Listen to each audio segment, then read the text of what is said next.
So I'm here with Jethro in your own place, which is lovely. Yeah, well, this was the club, of course, Colin, but it's sort of a bit dilapidated now because we're trying to move it on to plan and that sort of thing. Right, yeah. But Clubland is finished, you know. Yeah. If you go back a year or two, people went to the club every Friday, Saturday and Sunday religiously. And I could never understand why. I mean, if a club had a bad steward or bad beer or bad acts or bad atmosphere, yeah, I can understand a club closing down. But I could never understand why every club in Britain just closed down in 12 months. With just like a virus. Right. And I drive around doing the theatres now, and I pass clubs where I worked back in the 70s and 80s, and they're all built on now, gone. Yeah.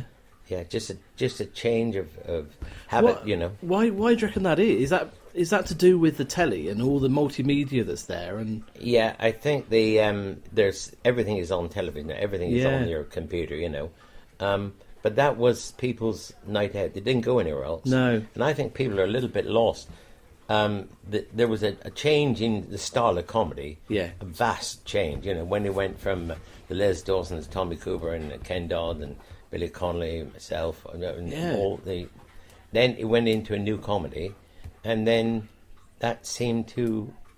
It was a big change at that time, and I think the smoking ban did a lot to it as well. I think you're right. People used to go to the club and have a smoke, you know, or even outside, and that became unsociable. Yeah. So it was a lot of factors, I think. Yeah. But all those acts. See, where I was lucky, I worked all those clubs for years, and I saw acts absolutely brilliant, Colin. Yeah. Absolutely brilliant. I used to look at it and say, I don't want to be following you. You're too good for me. Right. Brilliant acts you ever saw. And they never made it. They never had that little bit of luck. No. You know, and so when I opened the club, I brought them all here. Yeah. And people couldn't believe the quality of acts they were seeing. But they'd been handpicked over 20 years. That's right. Yeah. So when did you open here then? August 89. Right. Yeah, and then I did Desert Corner in 1990. Yes. That paid for the place. So I was away then. Yeah. Oh, I was going to say to you about Des O'Connor, because I said to my dad, who's a big fan, by the way. My dad, he's not very well at the minute, so. No. But I said to him about coming up to speak to you, and he said, "Oh, remember we watched Des O'Connor, and when you were on Des O'Connor, it was an event. Like like people were like, Jethro's on Des O'Connor, because you're on it a few times, weren't you? Oh, 11. 11 times. 11 times. And they used to say that the VM went up by 1 million. I mean, but of course then, Colin, I was right out of the woodwork. Right, I mean, nobody's ever seen... Because I had nobody to learn from in my early days, I went around the pubs and I went into Falmouth, you know, then the Clipper Way I used to go. The Clipper Way. I'd try these things. And all the way back in the car, I used to think, I know I got a big enough laugh. That is a funnier joke than that. Somewhere I got that wrong. Where did I get that wrong? And I play with it and play with it and play with it and just experiment with it till I got the optimum amount of laughter I can get out of that joke. And that was in my early days. Yeah. And now I've sort of been 45 years in it. I don't have to think so long. No. But, that's where it started. But Des O'Connor, I mean, like, you, the first... I don't know if it was the first time you were on there. I remember watching it when 1990, so, it might have been that time. Well, I tell you what, Colin, I'd gone through it. They've got me on the Desert Corner. That was lucky how I got on it. Yeah. But I'd worked out what I was going to do. You can imagine a big chance. Yeah. You know, I mean, for somebody that's a local boy from St. Buryan, you know, and he's on the Desert Corner show. A massive show. Yeah. And Moses, shut up.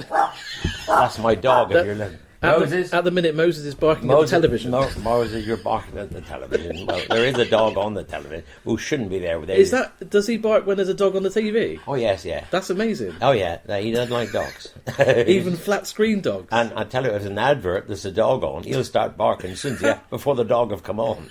He knows it. He knows the adverts. Yeah. But anyway, I thought, well, I got a message. I'd been through what material I was going to do 1,000 times. Yeah. All the way up to London in the car that day. I was going through it. I knew exactly what I was going to do. Yeah. Anyway, it wasn't a live show. It was a recorded show. Okay.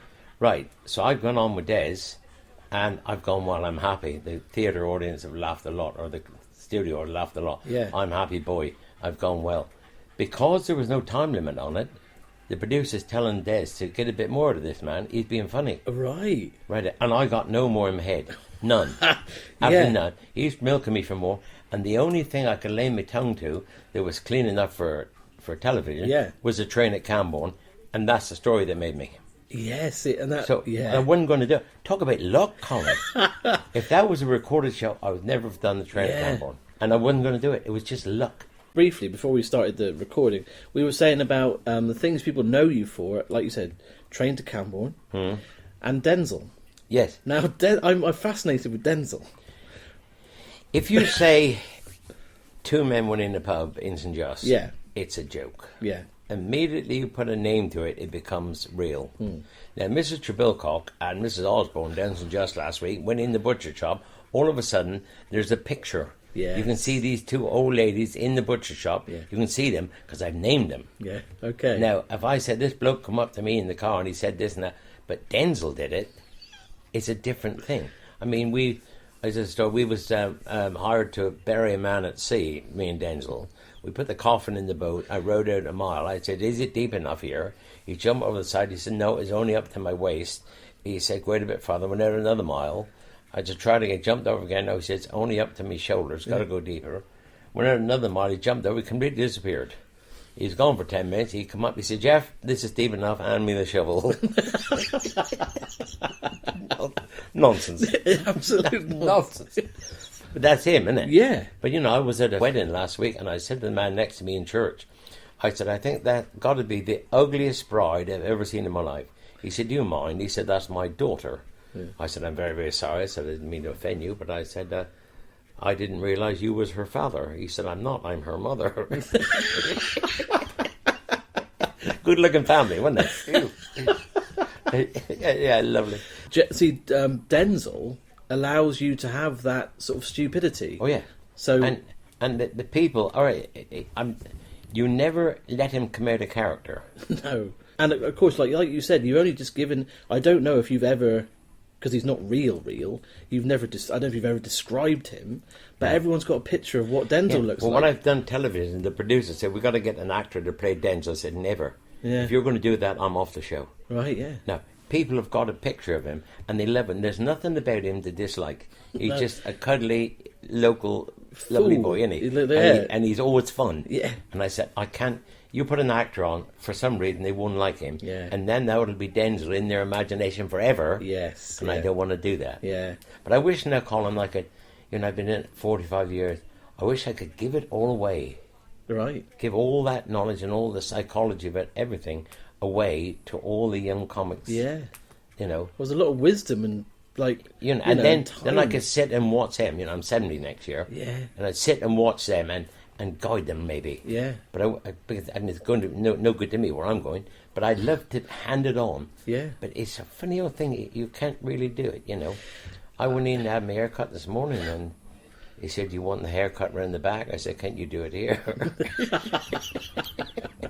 One thing you mentioned briefly earlier, which I think probably comes from having to do a lot of material when you're starting out, maybe, is the singing. Because you do quite a bit of singing, or you have done. Well, you're a good singer, Jethro. You are. I tell you what,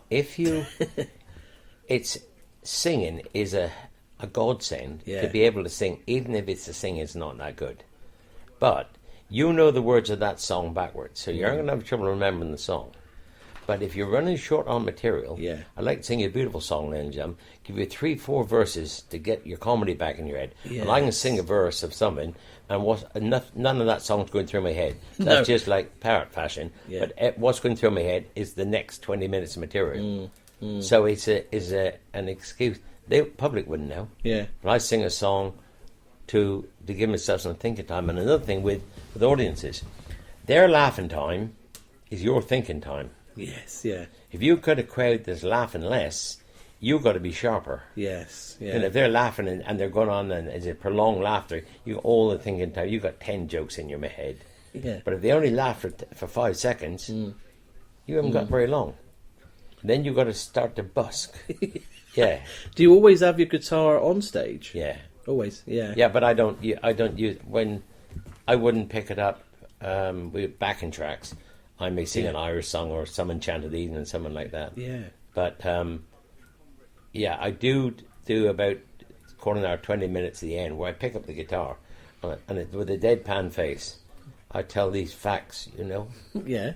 to me, it's the best part of the show. Right. Oh, it's absolute nonsense. What, made up facts? Oh, yeah. Yeah? I say, Little Jim, I don't want to be too late tonight going home because my wife have lost her voice and I don't want to miss it. You're right. Oh, yeah. I was all nonsense. But the guitar playing, I can't play the damn thing anyway. Play about 3 chords and that's about it. That'll do, yeah. But Get Away with Murder. But one of your songs, now, I forgive me because I can't remember which song it is, but it's a lovely Cornish song or about Cornwall on YouTube. Has been viewed hundreds of thousands of times. What? Can you remember which one it is? No. In the Cliffs and the Tin Mines. Cornwall, my home? Yeah. Oh, the cliffs and the tin mines of Cornwall will haunt me. That's the one, isn't it? Yeah. The grey of the granite, the lure of the sea, the bobbing and the weaving of a fisherman's tosher, and the flash of the longships way out in the sea. And though I go... That's right, yeah. Beautiful, beautiful. Yeah. Oh, the cliffs and the tin mines of Cornwall will haunt me. The grey of the granite, the lure of the sea, the bobbing and the weaving of a fisherman's tosher, and the flash of the longships way out in the sea. And though I go away, I never stay or call any other place home. For the place I love best is that spot in the west, Cornwall forever my home.